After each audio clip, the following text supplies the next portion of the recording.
Hello guys, shout out po sa ating lahat. Magandang gabi po. Yan ang aking menu for today. Ayan, simple lang po ang aking lutuin ngayon. Ito ay ito ay baka sakali. Ayan. Baka sakali na may harong-halong sibuyas, paminta, at sinabay ko na dyan po yung patatas. So, pakukulang ko lang siya ng mga 15 minutes.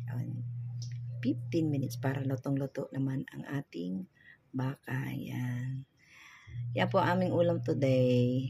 Yan, kasi buti na lang half day ako ngayon sa kantin. So, nagawa po natin magluto.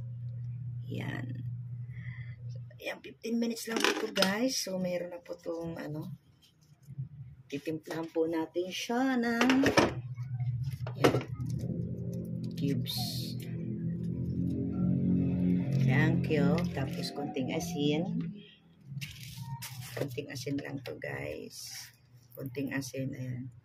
Konti ba ito? Ayan, konting asin. Kalahati pala nito.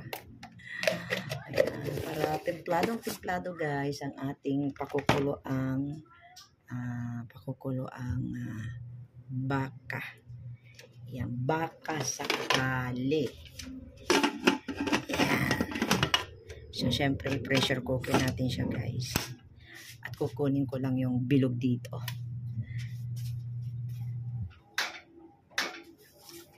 So, yan, guys. Ito.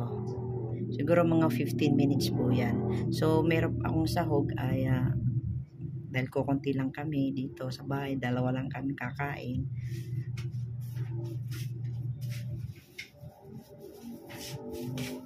Ito guys, ay repolyo. Yan. 16 pesos. Oh, may presyo pa. At ito naman ay saba. Oh, yan.